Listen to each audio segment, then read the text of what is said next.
this day which you have made. We will rejoice and be glad in it. A very good morning to you, Grenada, and the rest of the world. It's a Monday morning as we begin a brand new week here on the Spice Hour, keeping our pinkies crossed that everything's going to go well. But if not, it's all in God's hands. Pilgrims, let me give you a little heads up. I do expect that we just may run a few minutes over time this morning because we got some really important stuff to get into you in the second half of the program. So let's get cracking right off the bat. TNT, Trinidad and Tobago's Prime Minister, says that his government must first protect the interests of the Trinidad and Tobago people. Yeah, he was speaking at their post-cabinet briefing this past week. Interesting piece, and I'm going to show that to you. It's about three and a half minutes, I think, in length. And then we are going to pay tribute to moms. This is actually a tribute to a mother from a child who cares.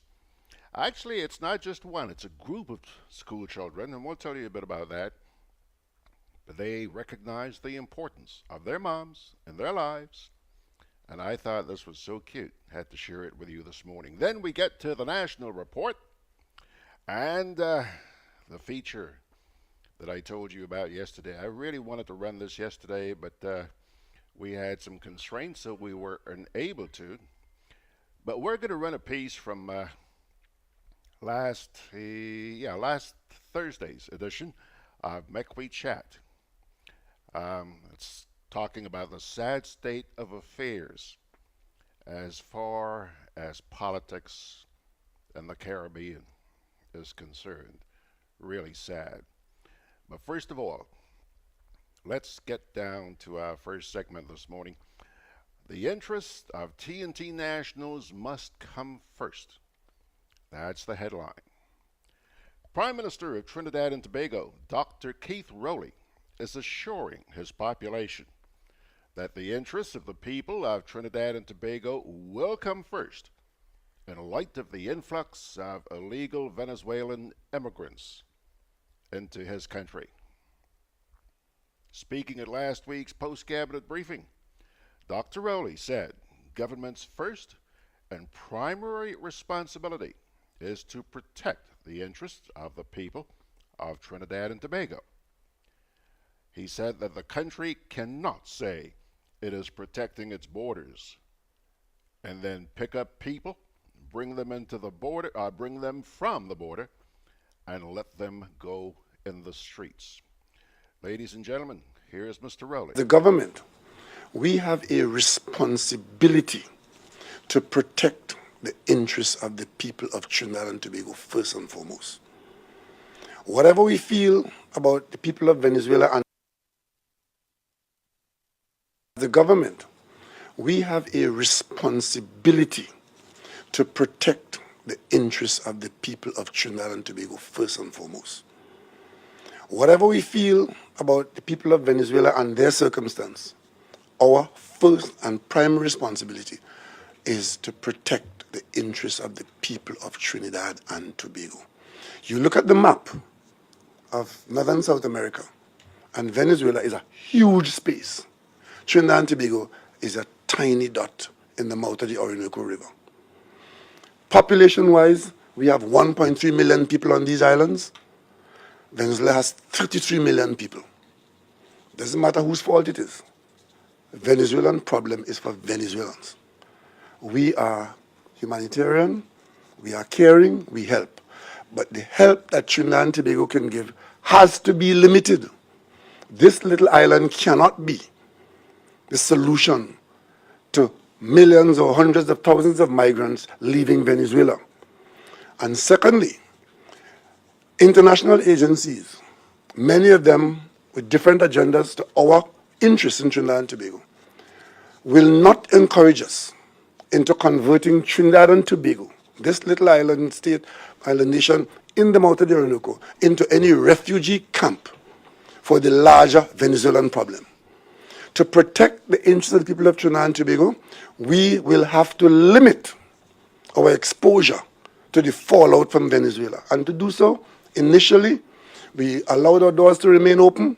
Venezuelans came here, could spend 90 days and go back, and that's been going on. And as things got a little worse, more of them came and we kept our doors open. But there comes a time when the volume and the presence of these migrants, economic migrants in Trinidad and Tobago, will threaten the quality of life of the people of Trinidad and Tobago. And it falls to us to protect ourselves from that. So therefore, the registration is one, to tell us how many are here, who they are, and where they are. That is to protect our interests. Now, in keeping our doors open, we also keeping our eyes on how many people are coming into the country requiring sustenance. But more importantly, by keeping our doors open as wide as we had before, we are not naive. The criminal element saw opportunities. And if we don't manage our borders and keep our door sufficiently ajar to manage the flow through, then this new business of people choosing to enter the country other than the designated places to enter will overwhelm us. And that is why we are patrolling our borders, and the policy we're pursuing, and we want all to know this. If you do not come into our country through a proper port of entry, which remains open, but we are controlling the flow. If you come through other areas, you start by breaking the law, and if you are here illegally, we will deport you. Tomorrow morning, I meet with the National Security Council, and the instructions to protect the people of Trinidad and Tobago will evolve to them. We can't just go and say we're protecting our borders and then pick up 200 people, bring them from the border, and let them go in the street. Not doing that. And those who are trading in that business of human trafficking will find no aid and succor in Trinidad and Tobago. And if we identify you, you'll be prosecuted. And those who choose not to go through the ports of entry, you're here illegally, and if you engage in criminal conduct of any kind, we will deport you because you are a guest, and we are now struggling with our own situations and yours. And if you abuse that, just remember, the interests of the people of Trinidad and Tobago come first in Trinidad and Tobago. Trinidad and Tobago's Prime Minister, Mr. Rowley, speaking at last week's post-cabinet briefing in TNT. Good morning, Glenn Andrew, Mark, Anthony the Riggs, Margaret Francis, Fitzroy Adams. Good to see you guys there. By the way, Mags, you're going to be happy this morning because that piece came from Trinidad, and so is the next piece we're going to bring to you. This morning, I'd like to share something with you that you don't get to see too much of in the media these days. Over the weekend, someone sent me a very short video of a group of youngsters in Trinidad sharing their thoughts about their moms, actually paying tribute to their moms. This is sure to put a smile on your face. Listen carefully to what these kids are singing. My Mother by Zenny De Silva. My mother is a real genius. She better than a doctor, a maths teacher, or a detective. My mother could take one mango and share it for her 5 children when everybody wants to see, and make all of us happy. I'm sure my maths teacher could never divide so. And last week, I fall down and I get a big cut on my finger. The thing was hurting me so much. I really thought I was going and dead. But my mother just come and kiss it, and all the pain gone. What doctor you know could I do that? My mother is a truth, yes? Every month, when she making up her budget, I just hear her say, look, you see me? I'm going to pay who I could pay, and I will balance the rest. So you see, my mother does balance her budget. You know what it is called, people who does do that? An economist. Well, my mother is an economist. And talk about smart. When you see one of us do something wrong, and we decide to keep it a secret, everybody does say, I don't know who do it. Well, my mother wouldn't fuss. She would just say, since nobody don't know, then everybody will get licks. Boy, you should see how fast everybody does get to know who does it. I tell you, it have detective and it have detective. But my mother could solve crime better than any detective. Yes, my mother is a real genius, and I wouldn't change her for nothing in this world. So, to my mother and all those other mothers who are just like my mother, this is a tribute from a child who cares. Don't you just love them? Out of the mouths of babes. Love that piece. Pilgrims, we've now been joined by Chester and Zurich and Kipling out there in New York. Just want to remind you, Pilgrims, the hurricane season starts next week. Eh? Hey, this week. This week, isn't it? What's the date? Today is the 27th. Yeah, so around the end of the week. So please, if you haven't been doing so, make sure you start getting prepared. Let's take a little break. We'll come back with the GIS.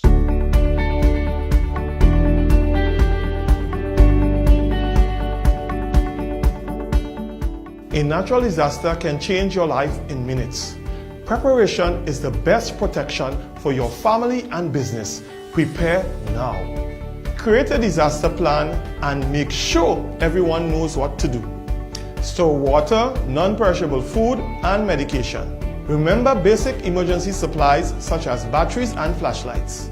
Trim overhanging trees. If trees near power lines are unsafe to trim, call GRENADA at 237 for assistance or advice. Install surge protectors to safeguard your electrical devices against outages and intermittent surges. For more information, visit grenlec.com. GRENADA, energizing our Grenada. My name is Jennifer James, and I've been making confectionaries for the past 7 years. Growing up as a little girl, I always wanted to make these little things. Fudge, sugar cake, tamarind ball, these little things. I read something actually, and it said that tamarind itself is very good because it eliminates fat from the liver. You get the mature tamarind and you crack it, you shell it out. I would add a little baking soda, some spices. I would leave it to rest probably for about 2 hours and then add my sugar and just start kneading. I usually knead it hard enough so that I can roll it. When I finish roll it, I will paste it with the actual white or brown sugar, and you have a nice tamarind ball. I have been providing food fair with tamarind ball about 6 years now. I started producing tamarind ball to sell for the school children. I thought I could advance somewhere. So I went to food fair and I asked one of the sales persons there if they would be interested in selling my tamarind ball. And she told me yes. She told me to bring 20 packets to start with. It was really a joy for me because I wanted to extend on my little business. My name is Jennifer James, and I work with the food fair to provide you with tamarind balls.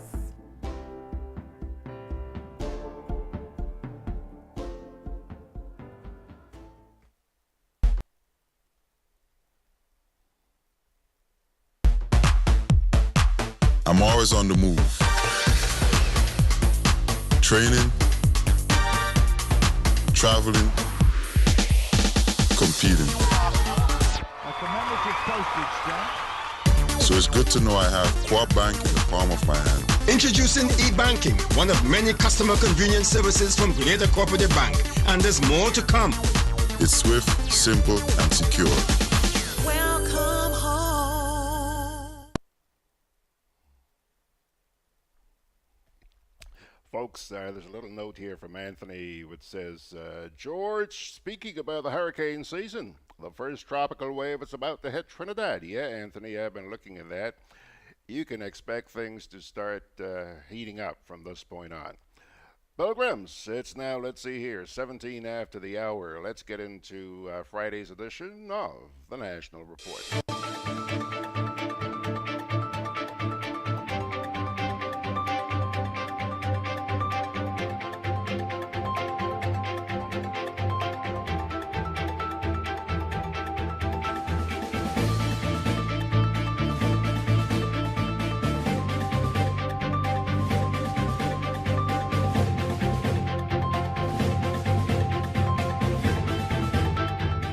Caribbean governments being told fiscal responsibility will help get them out of debt.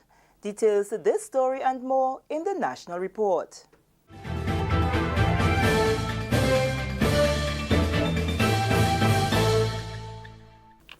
Welcome back. With the details to the news for Friday, May 24th, I am Sherry-Ann Noel.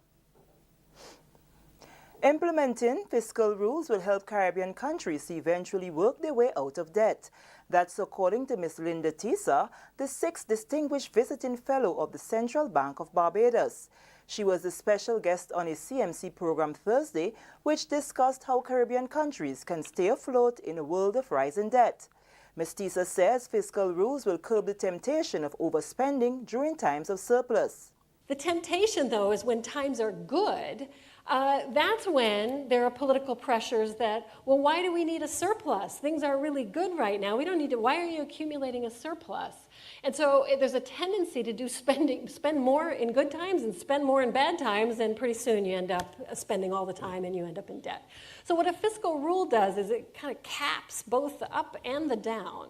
So the good news is, because if you can stick with the fiscal rule, there's some evidence that there is a connection between countries that have adopted fiscal rules and have worked their way out of debt. It binds the government in a way. But that's also the bad news in a sense, because it gives the government less flexibility, so that when things come along, it makes some choices tougher because you've bound yourself to that rule. But I think there is evidence that countries like Chile, for example, that have adopted a fiscal rule have found that a successful way to work out of debt. Following the introduction of a homegrown structural adjustment program in January 2014, the Grenada government embraced the fiscal responsibility concept and introduced the Fiscal Responsibility Act in 2015. The Act seeks to establish a transparent and accountable rule-based fiscal responsibility framework in Grenada to guide and anchor fiscal policy during the budget process. It also seeks to ensure that government finances are sustainable over the short, medium, and long term, consistent with a sustainable level of debt and for related matters. Residents of the community of Cloget are now better informed as to government's intention under the National Health Insurance Program. Officials from the Secretariat made a stop in the area Thursday evening as they embark on a series of public education engagements. Abigail McIntyre from the NHI reports. If you're in a job and let's say you start the process and you lost your job, I want to know what. Just give me a little clarity on that. Who will be standing to support with the people if what is said will be offered somewhere along the way fail? Those were the voices of some of the residents in the rural community of Cloget. They were addressing members of the panel at a consultation organized by the National Health Insurance Secretariat. It's the first in a series of consultations being held in communities across the island, including Carriacou and Petite Martinique. National Health Insurance is a health financing mechanism which enables universal access and coverage. This means that the program is designed to allow every beneficiary of Grenada, young and old, access to affordable health care. It's non-discriminatory and no one can be refused coverage once registered under the program. It doesn't matter if you're a baby or if you're an elderly person, if you're working, if you're unemployed. It's a system that allows every single person, regardless of how much you're able to contribute, to be able to walk into a physician's office, a healthcare center, or maybe a laboratory or some other center where you have to do imaging and those kinds of things. It allows you to be able to, when you need that care, to walk in there, get it, and walk out. That was Jennifer James, public health expert with the National Health Insurance Secretariat. The NHI program will be a mandatory system governed by law, which stipulates that all beneficiaries contribute to a single fund. The question on how persons contribute is still to be determined by government. However, the main consultants on the project, the UWI Health Economics Unit, have made some recommendations on possible avenues. Like government revenues, like the taxes, they collect their taxes and stuff, right? So we could use some of that, or this is an option for us. Maybe we could consider getting money from there. We could probably consider getting money from general taxes or broad-based tax. Everybody know about VAT, right? Right. So that might be one of the options. So maybe a percentage of it, we're not sure yet. But this is what they're saying we could get, probably where we could get it from. Then the next thing, employer-employee. Anybody here who's working know they pay a little NIS. And so you pay a portion and your boss pays, your employer pays a portion. So that's also an option. Whatever decisions are made, however, according to project head of the NHI, Claudette James, must never create a burden on any one sector of society. It has to be thought about it seriously, methodically, make sure that whatever they decide to do, because the gentleman had a point, the lady here, that you don't want to hear about a cost now and then you come back in the next 2 years and say this thing has to go up. So we spoke about doing an actuarial review. So out of these options, even the syntaxes, the experts looked at that also. So there's a number of things they look at. It's on the table, but government will make the ultimate decision as to how or where, or it may have to be a combination of some of those in order to get that. The National Health Insurance Secretariat travels to the sister isle of Carriacou and Petite Martinique on May 29th and 30th to host a series of public engagement sessions. I am Abigail McIntyre, Communications Officer with the National Health Insurance Secretariat. This is the National Report. More news after the break. The excitement builds for the Grenada Music Festival 2019. 3 nights of pulsating live music and great food. The festival kicks off on Friday, June 7th with Rhythm and Soul, featuring Freddie Jackson, Carrie Hilson, Eddie Bullen, Jefferson Ramirez and the Solid Band, and more. Saturday is Reggae Fest with performances by Busy Signal, Maxi Priest, Kamani Marley, and a special surprise guest. The festival climaxes on Sunday, June 9th with Soca Fusion featuring the All-Stars with Blacks and Teddyson John, Patrice Roberts, Was Ways, and many more. General admission Friday and Saturday $80. Sunday you pay only $60. Limited early bird, season pass, and VIP tickets now available at GoToFet.com. It's the most talked about event of the year, GMF 2019. June 7th to 9th. Get your tickets today. The Commonwealth of Learning's President and CEO, Asha Kanwar, paid a courtesy visit to the Ministry of Education, Human Resource Development and Religious Affairs on Friday to discuss ways in which they can partner to bring open educational resources to the classroom. This initiative is to support the goal of learning for sustainable development. The Commonwealth of Learning's focal point representative in Grenada, Andrew Augustine, is looking forward to Grenada receiving the support needed to implement the use of open educational resources, otherwise referred to as OER, and open textbooks. Over the past few years, I've been an advocate for the use of open educational resources. The aim, of course, is to help to reduce the cost of education and to some extent improve accessibility. The definition of an open education resource is any content which is available free under an open license, which anybody can adopt, adapt, and use without having to seek the permission of the creator. For example, it could be a piece of text, it could be a photo, it could be a video clip, it could be an audio clip. Any resource, whether it's in print medium or it's in digital format. Let's say a textbook is out as an open educational resource online.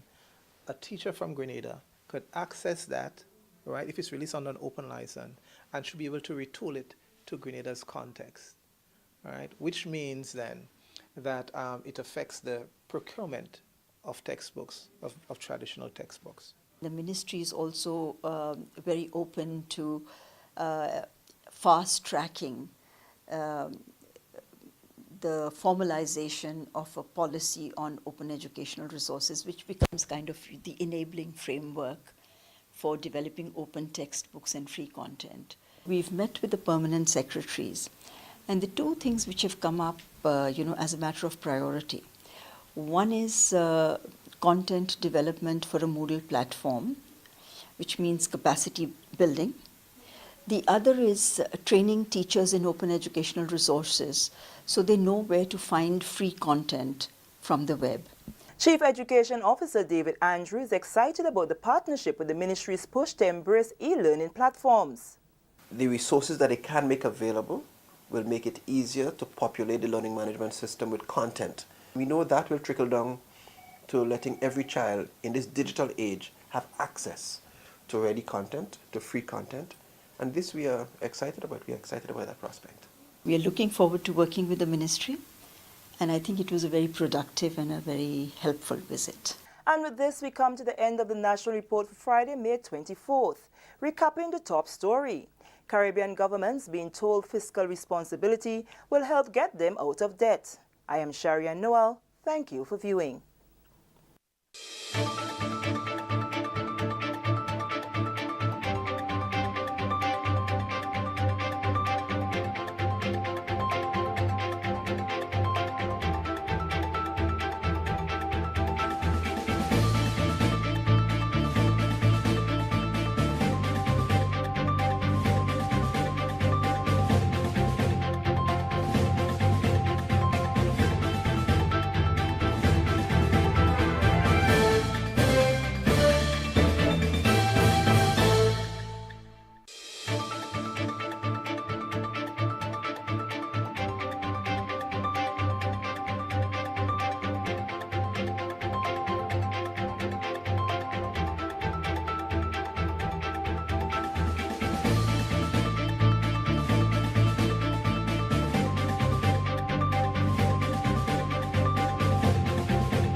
Just one comment here this morning on the National Report. Comes from Margaret. Margaret says, National Health Insurance.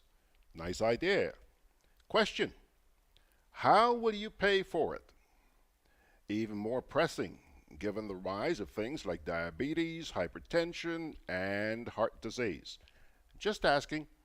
And Mags, good question. I think that's a question a lot of people have. I think Grenadians would be delighted to have that health insurance program. But yeah, we don't want it to be one of those that, you start today and tomorrow, nah. We want it to last. We want it to last. So I think we really need to know how it's going to be funded. And right now, I have my doubts as to whether or not the authorities have any idea of how. They may have some thoughts about how it could be done, but I don't think they're even close. I could be wrong, but I don't think they're even close to knowing just how this is going to be funded. Folks, scooting right along here, quick break, and then we're going to come on back with, let's see, who's up next? Yeah, we'll come back with the folks from Make We Chat. Juve chocolates, cocoa nibs, and cocoa balls from Diamond Estate Grenada are now available at Amazon.com, Amazon.ca, Amazon.co.uk, and GrenadaMarket.com. Try the sensational touch of nutmeg and a touch of ginger chocolates, 75% dark and rich, 100% pure cocoa, and their 60% dark and sweet chocolate bars today. Amazon Prime members enjoy free shipping on these orders in the USA, Canada, and Europe. GrenadaMarket.com. When you can't come to the island, the products of the island will come to you. Mouth Open Story Jump Out comes to Brooklyn and Washington, D.C., featuring the humor and storytelling of Ricardo Kings Douglas. They say she comes all the way up here to Toronto to shop for cosmetics and go back down. Roll back the years in Brooklyn with Lord Nelson. Also in the Brooklyn concert, Quick USA. And in Washington, Diane and Friends and Julian Moore. Washington, D.C., Saturday, June 8th. And Father's Day, Sunday, June 16th. In Brooklyn at the Tropical Reflection Ballroom on 4501 Glenwood Road from 6 p.m. It's the perfect Father's Day treat. Tickets, $30 in advance. Available at Eventbrite and popular outlets. Or call 347-350-4285 in Brooklyn and 240-460-0442 in Washington, D.C., Maryland. In Brooklyn, special guest, the Mighty Sparrow, will be joined by cultural ambassadors and preservationists to be recognized with New York State proclamations. They include Lord Nelson, Derek Vento, Heron Rockin' J. Douglas, Gentle Benjamin, Lambert, and the Matadors, and the Quick USA Cultural Organization. Additionally, 2 lucky patrons will get to stay free at the award-winning Blue Horizons Garden Resort in Grenada for 3 nights, including breakfast and a dinner at La Belle Creole Restaurant, sponsored by Tropical Reflection Ballroom, Blue Horizon Gardens Resort, the Pellifer, Caribbean Times Newspaper, Dr. Derek Lezama, Century 21 Achievers Realty, Attorney Glenroy George, the Otley Law Firm, and Funk Media NYC. Washington, D.C., Saturday, June 8th. And Brooklyn, Father's Day. Mouth Open, Story Jump Out. Boy, yo, they gonna fly with kite now. The wind picking up. I'm coming. Karim, what you doing? Fly my kite. Yeah, but not here. You can't fly kite near power lines, boy. Why not? The wind good. Because mommy say kite threads conduct electricity. Yeah, kite. He's right. If your kite gets stuck in power lines, it can cause power outages, or even worse, it can get shocked. Come, let's go and fly them in the pasture. Yeah, that makes sense.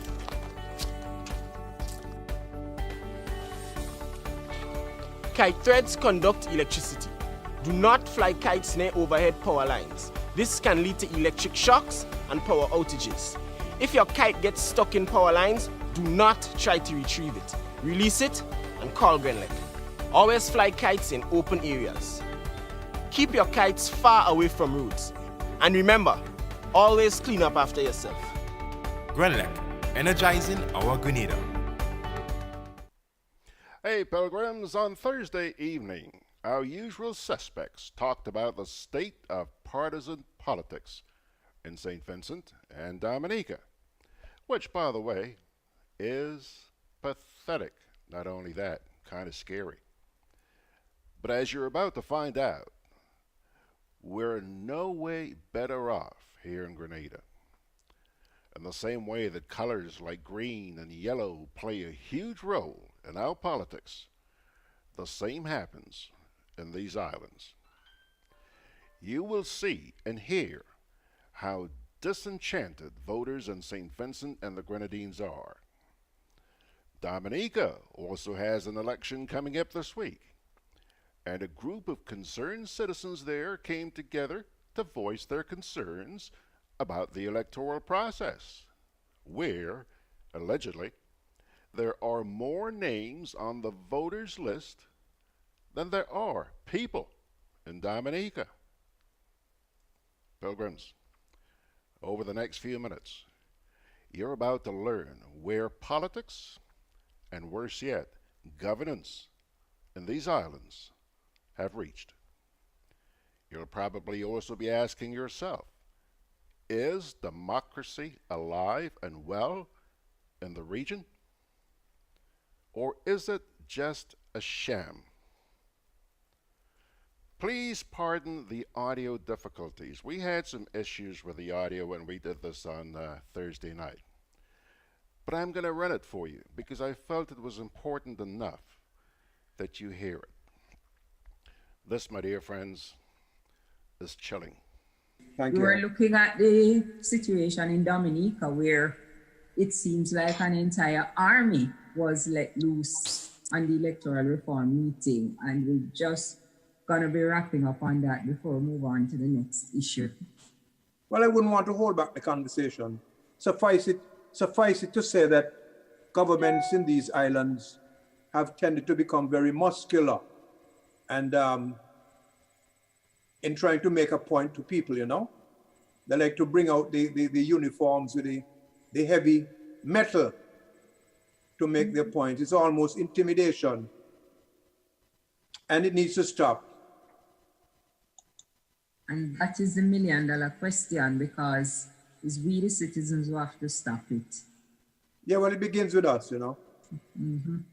But and a first step in that process has to be that we have to admit that we really have a problem. I'm not sure in the country that we've agreed that we have the kinds of problems Janet was talking about in terms of the youth and the violence and the drugs. And we, even here in Dominica, I believe we're only now beginning to get to the point where we actually agree that actually our constitution and our laws and by extension our electoral process is in danger. There's still people who don't believe that it is in danger, and hence it requires no fixing. But the first rule of fixing anything is clearly to identify that you do have a problem. And the second rule, an important one in this case, is to admit that we have something to do with creating that problem. And as Dwyer just intimated, it is we who have something to do about finding and implementing a solution. Mm-hmm. And so, you know, the young people phenomenon, I'm afraid that because we take often such a silo kind of approach to things, but the young people issue is integral to the collapse of the electoral processes, because you have a majority of very young voters. Those people, a lot of them are unemployed, and they are fair game for anybody who presents themselves and presents money or things to those young people. And I'm afraid that what is happening is that our young people, and this is Dominica now, back to Dominica, a lot of our young folks are on the receiving end of many thousands of dollars on a daily basis now. This is part of the campaign being executed by the operatives of the ruling party. They have apparently a bottomless pit of money. And it is not unusual to find a young man unemployed with $5,000 in his hand. What? And he is now expected to go out there and present himself, wear a red shirt, paint his bike red, etc., and fly a red flag. Mm-hmm. And so, in other words, instead of that social intervention that you're referring to, Bev, what we're getting is that the young people are becoming a part of the toolkit of the top dogs who want to stay in office, stay in power. And that means the continued and deepening unraveling of a sense of purpose, of any modicum of discipline among the young folks, which is what they're going to be needing if they are to become functioning members of a, society. And I have a question, Bev. You said that the people are bright. Is it that these persons, these young people, their education, academically, they are unable to think for themselves? No, they have thought it through, and they've seen that this is not a society that has placed their needs and their interests as a priority. These are kids who have been to high school. They have several GCEs, several CXEs. Some of them have been to the state college and graduated, and for years they have no job. Okay. Because there's no economy, to absorb them. And the only way they get cash nowadays is to go to a politician, as Marley would remind us, never let a politician do you a favor. Well, politicians are doing favors. Every Wednesday, the prime minister of the country has what he calls a red clinic where hundreds of people present themselves to him, and after 1 or 2 minutes of discussion will walk out of that Prime Minister's office with thousands of hard cash dollars. And this has been going on for nigh on 7 years. So there are people in this country who now understand that they don't have to work to get their bills paid. All they have to do is present themselves, wear something. You see, you're wearing red. You're perfectly ready, Janet, to present yourself to the Prime Minister and win an immediate and walk out with thousands of dollars. Wear something red. Or carry a baby and say your child is sick and you need money to go to the hospital. I don't have money. And when you go downstairs, give your baby to another lady who needs a baby to go upstairs, and she will use that same baby to get money. Do you understand what I'm talking about?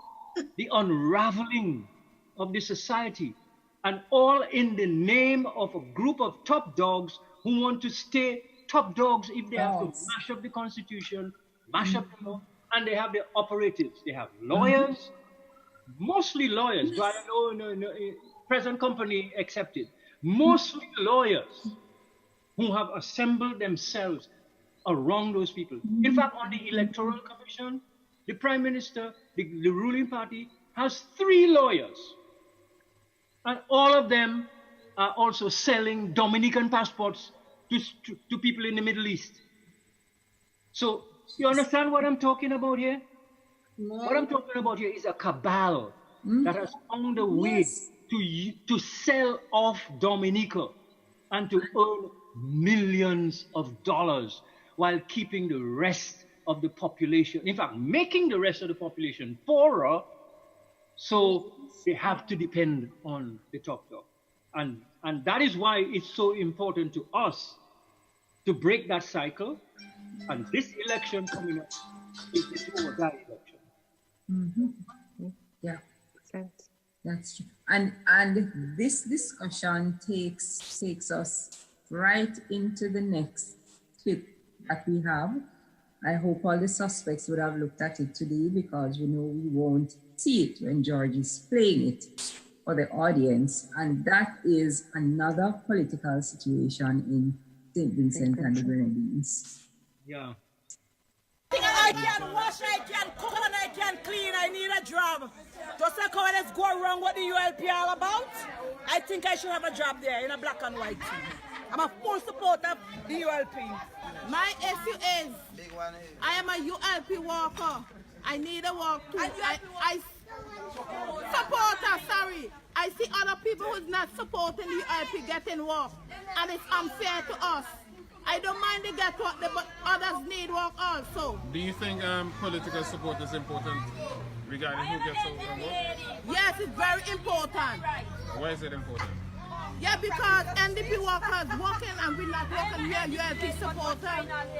Can I ask what's your name? Okay. My name is Yvonne Reed from Buckomet Bay. I am a resident who living right here. I was here from beginning to end. I walk there to clean there. I am an NDP supporter. I'm not expect to get a work from there because Why? I'm an NDP supporter. But what I see going on here with the supporter for Labour, you can give one body work and the rest ain't have any. So are you saying that because you're NDP supporter, you don't expect to get a job? No, not one like me. Why is that important? No. After the Labour people ain't get a work there, I will not get one either because I'm an NDP supporter. So you say you used to work at the clinic? I work there from beginning to clean it when they finish the building. But then you say you're NDP supporter, you don't expect to get a job, but you got a job to clean. That is when the building was to hand over to government. But I will not get a work right now. Were you the only person who worked to clean? 3 of us. Okay. Do you know about the politics of the other people? 3 of us was NDP. Okay. Thank you. And when you got the job, did anybody ask you about your politics? No. No, but when you people got the comment job, about it, say we are NDP and we ain't supposed to work there to clean. People made that comment? Yes. So who gave you the job to clean? Balcom. It's Balcom, the man name?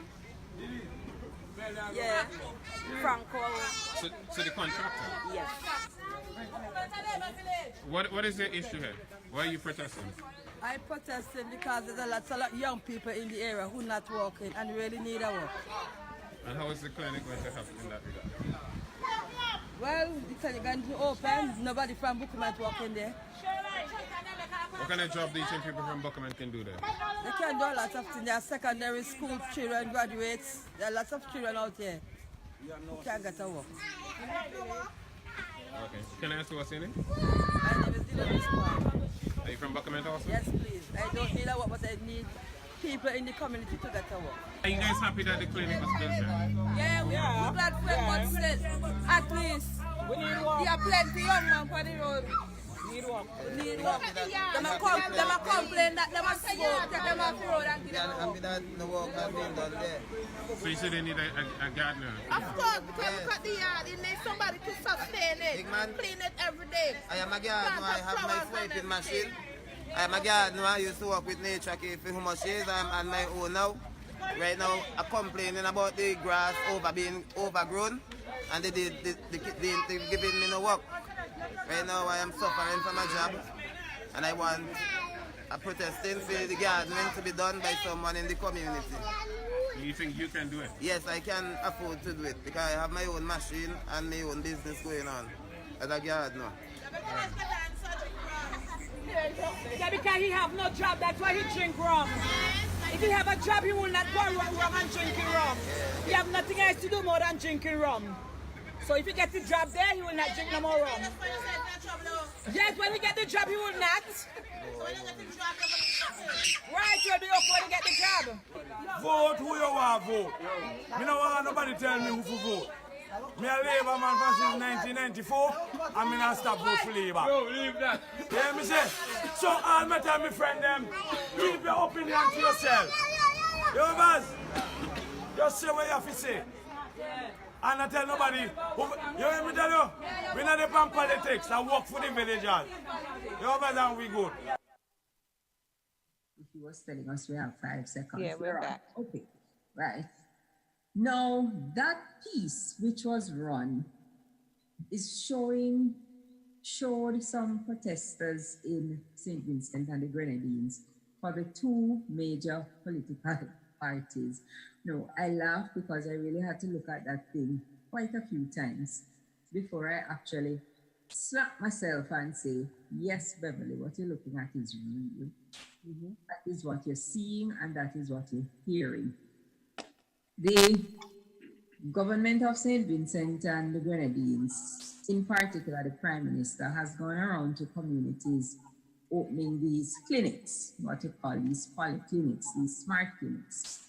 I think so far he has opened 3. They go and have a big ceremony and open them today and they close tomorrow because the clinics are not equipped to do anything. They just open it to make a big show because St. Vincent and the Grenadines has an election coming up as well. Yes. Now this particular community, Bucament, where the protest that we saw, that is the community which had one of these bubble projects, the Bucament Bay Resort, where some person come in and tell some lie, scam some people, and promise a resort which was never built, and left the community. So with the opening of the clinic there, people are angry because they need jobs. But here they come out to protest, and it's not just that we're protesting for jobs. Today, we're protesting because we support the ULP, which is the party which now forms the government. We support the ULP because we're supposed to get jobs. So we are supposed to get jobs because we support the ULP. And this other person said, well, I am out here protesting too, but I know I'm not getting a job because I support the NDP, which is the main opposition party. I support the NDP, so I know I will not get a job. But I'm out here protesting because people need to get jobs.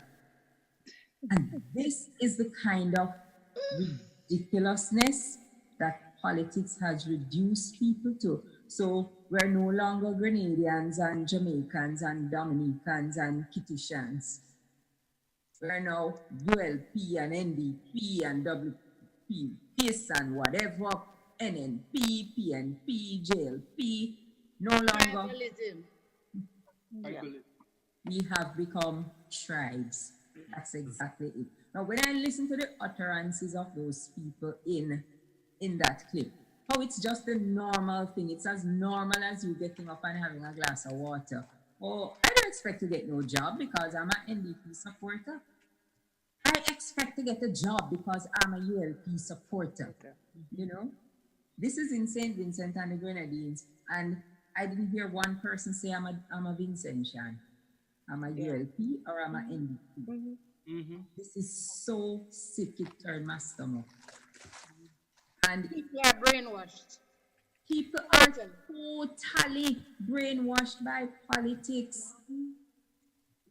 Totally. And people are easily led.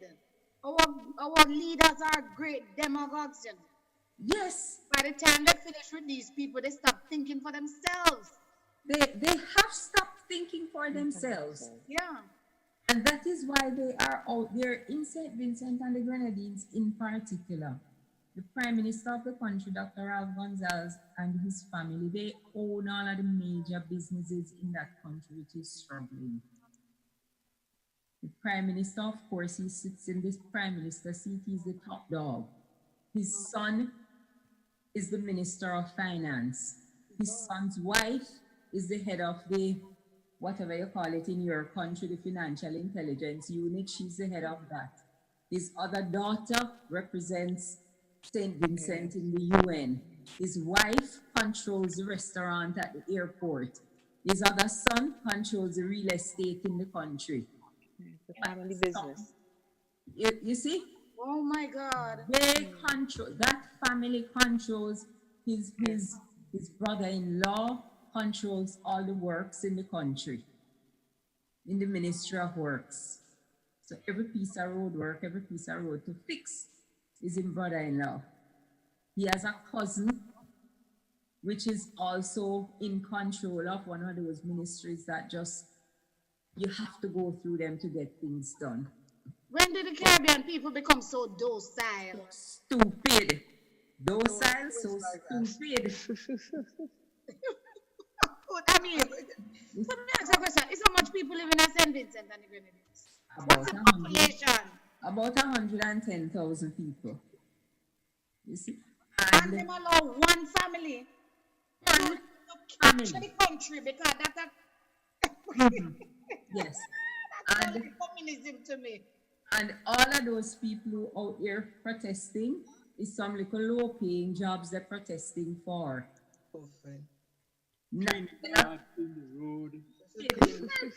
Yeah, because one of them who was there, what he says, he said the grass growing up there, he have his equipment and they wouldn't even hire him to cut the grass. Because of course, he's an NDP, so they're not giving him the ULP grass to cut. Beverly, can I say something here? Absolutely. A couple of things stand out to me from this clip.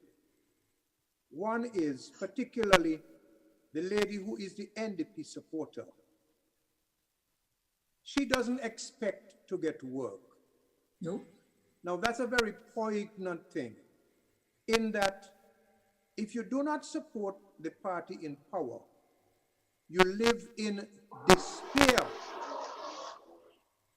Let me repeat that because there was a song there. If you do not support the party in power, you live in despair, without hope. If half or roughly half of the population of a country is made to live in despair, then the country is guaranteed to fail. That's number one. Number two, the same lady who says, I am an NDP supporter, I don't expect to get work. But Lord, man, give me at least, and I'm paraphrasing her, at least give your own supporters some work. Yes.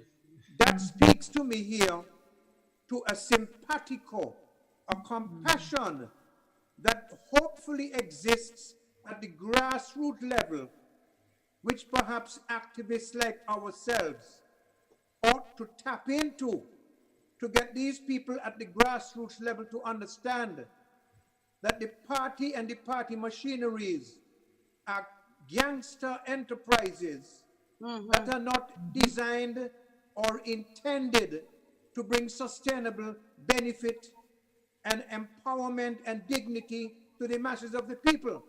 Indeed, their remit is quite to the contrary.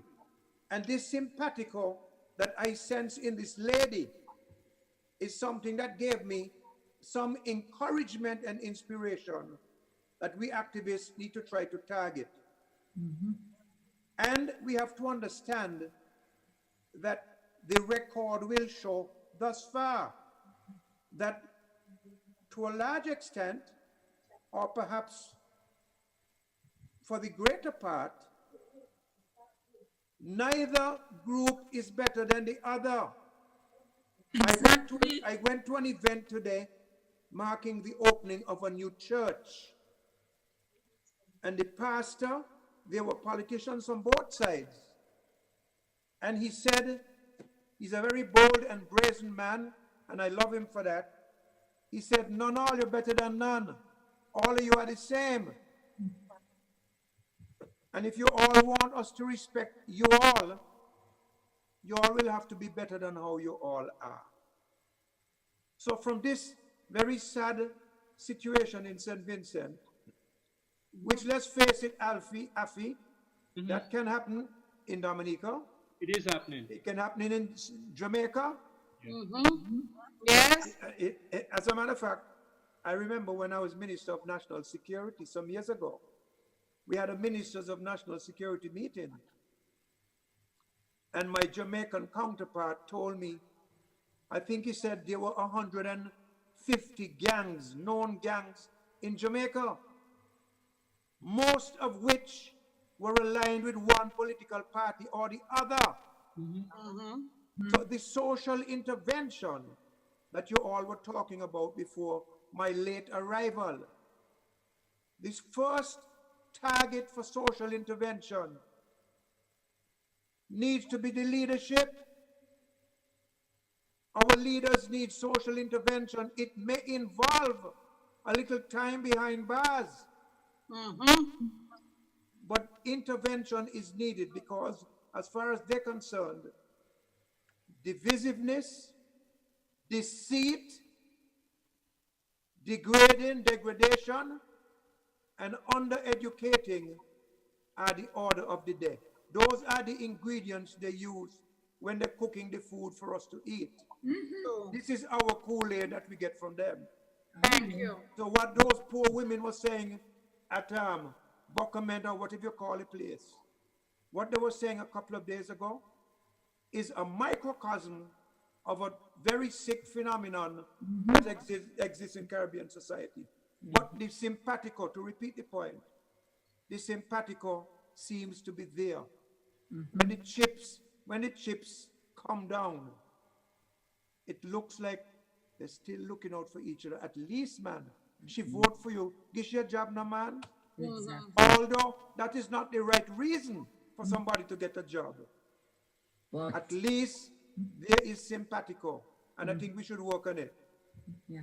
How many times have we said it in this forum that we need to get rid of political parties?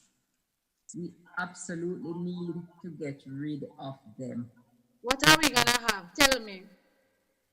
No, you see, there can be systems in place where people go up to be elected outside of political parties.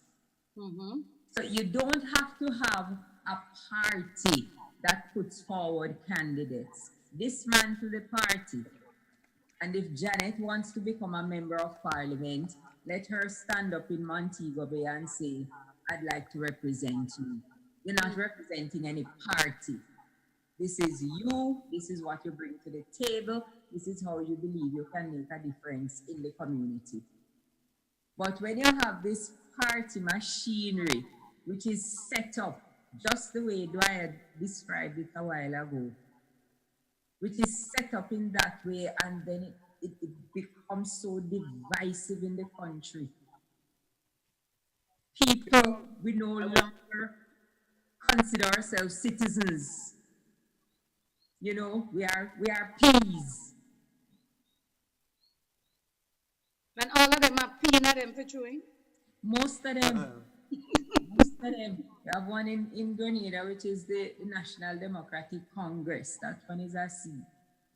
You see the thing, one of the things, Beverly, and sisters and brother Afi, that is a concern with political parties. Although I am not sure that I'm in 100% agreement with Beverly, I find political parties in very real terms more negative than positive. But when you are part of the party line and you have to toe the party line, you have to lie and sin your soul. Look at what the Republicans are doing in America. True. And I am not going to tell no lie for nobody. I'm not going to compromise my integrity simply because I want to say I belong to a party. To hell with the party. True. To hell with the He might party. have to say the same thing to his party because he's representing, I believe, a Jamaica Labour Party known activist. He's a lawyer, and he had to tell them that his law firm is not a PNP law firm. Exactly. Yes, And man. that But is you why know, I tell Janet, you asked a really important question. If not political parties, what? What? But if you go back far enough, there was a time when that same simpatico ingredient that Dwyer has been mentioning was the driver for activity and activism at the ground level throughout our region. Absolutely. Women got together to do things, whether it be to organize the church. Men got together to do things, whether it be to organize to build roads together, to assist each other in their various enterprises on the farms or in the small factories and so forth. In other words, we did have institutions. And those institutions gave rise to a certain kind of tenor of leadership, a certain level of expertise, and that bubbled to the top, so that when you went to a village community and you sought a view, the villagers would tell you, go by Mr. So-and-so, go by Ma so-and-so, go by so, because they knew who their leaders were. Because those leaders had earned their stripes by actually engaging with the community in doing what needed to be done. That's the beginning of the process. The political party came in and superimposed itself on that situation. Instead of drawing on it, instead of working with that, instead of fertilizing it, nurturing it, and actually graduating people from local level to parish level to national level leadership, that's the option. That's the alternative. You used to have parish councils in Jamaica. I know, I used to work in Jamaica. So I know about how strong some of your deep rural parish councils were, precisely because they were far away from the capital. And the politicians spent less time interfering with them. Not the case anymore. Not the case anymore, I understand. But the point is, the principle of leadership from the ground up, allowing people a chance to make their own mistakes. Other than that, you're always going to end up working on somebody else's plantation. That's what we have inherited from the actions of our political and economic elite. And the other thing which I find very dangerous about political parties is that they are an organ which is not a part of the state. They have their own funding, they have their own internal organization, which is not subject to the machinery of the state. So you have the political party out there raising its own funds. Nobody knows where the money is coming from. Nobody knows where it goes. Nobody knows. There is no law. But there is lack of accountability. There is no accountability. It's not subject to any law. And this is the animal that you hand over the state to and say it's yours. Because each party is waiting for its opportunity to feed at the trough of the public purse.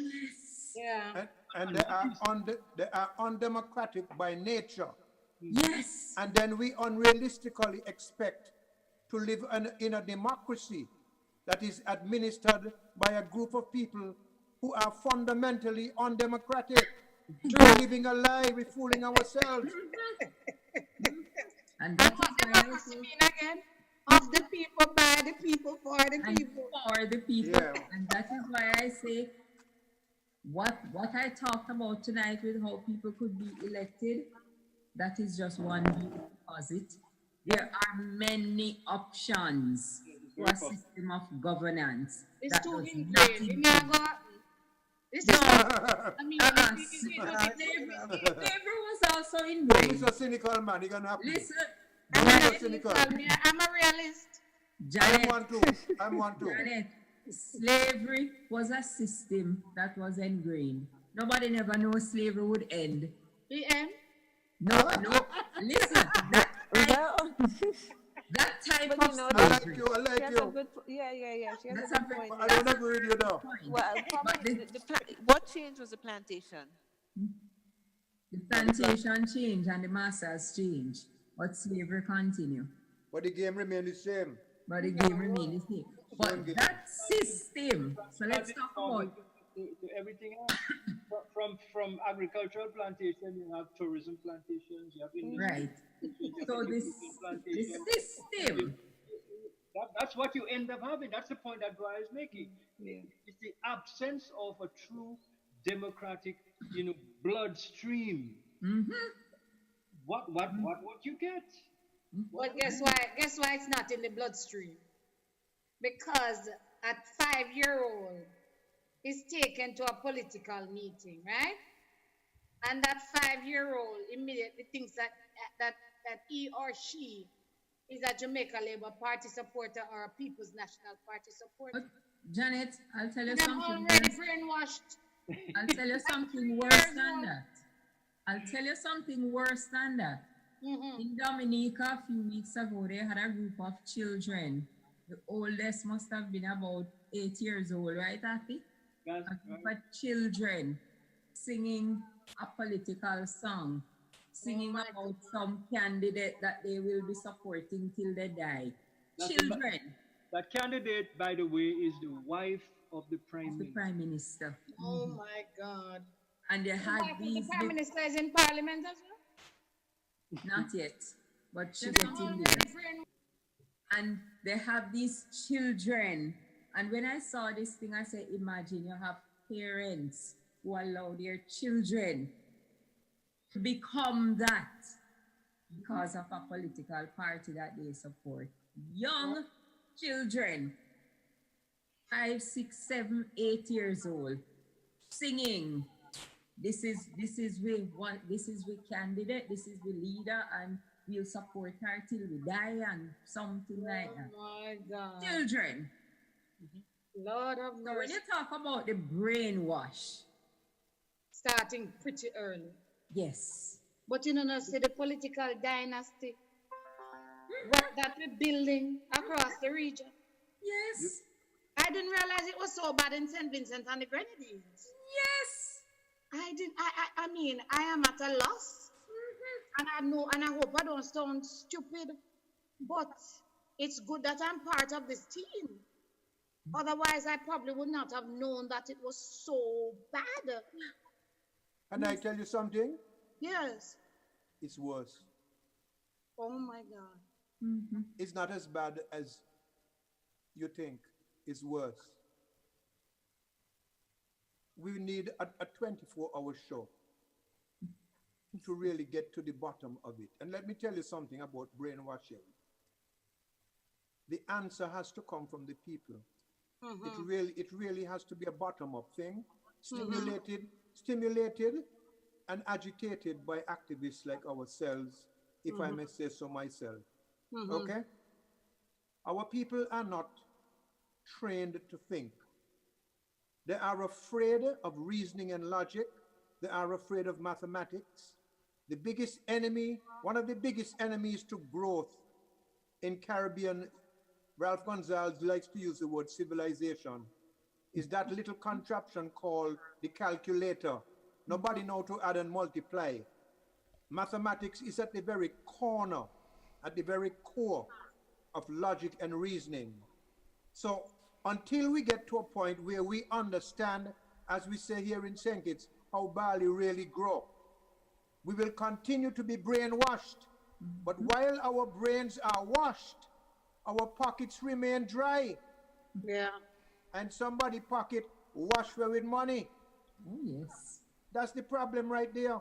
We are on, listen, Rodney's book, Walter Rodney's book, must be compulsory reading for everybody in the Caribbean.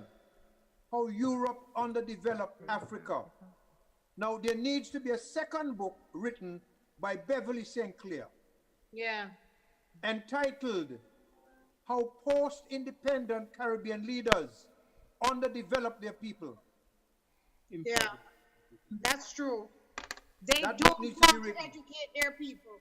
They don't want you educated. I tell you, They don't want to see those people educated.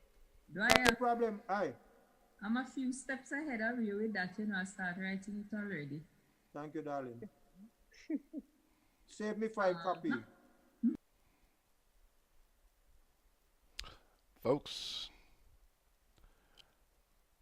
you needed to know. That's the reason why I did a rebroadcast of that segment for you this morning.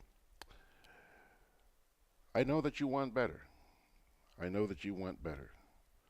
Please, that's why we present the stories that we do on not just this program, but also on SWGG on Sundays.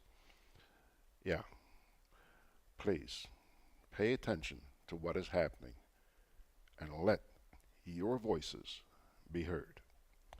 That, by the way, was an excerpt from last Thursday night's edition of MECWE Chat. If you haven't yet joined us, be sure to join us on Thursday nights, 8 o'clock from 8 until 10, right here on Grenada Broadcast. Break time. Come back in a minute. Wrap it up.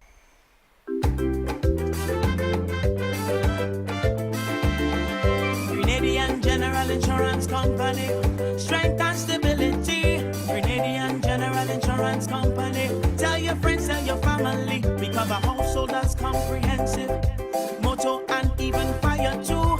Contractors all risk burglary, public liability, professional indemnity, directors liability, and wait, we still have more. Come and find out more what you're waiting for. We are located on Scott Street, St. George's. For more information, call 440-2434. Tell everybody. Juve chocolates, cocoa nibs, and cocoa balls from Diamond Estate Grenada are now available at Amazon.com, Amazon.ca, Amazon.co.uk, and GrenadaMarket.com. Try the sensational touch of nutmeg and a touch of ginger chocolates, 75% dark and rich, 100% pure cocoa, and their 60% dark and sweet chocolate bars today. Amazon Prime members enjoy free shipping on these orders in the USA, Canada, and Europe. GrenadaMarket.com. When you can't come to the island, the products of the island will come to you. Time to pull the plug on this Monday morning, but before we go, your inspirational words. Today's reading comes to you from the book of Hebrews, chapter 10, verses 35, 36, and 37.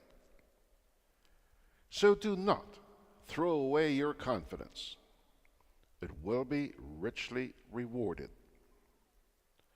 You need to persevere so that when you have done the will of God, you will receive what He has promised.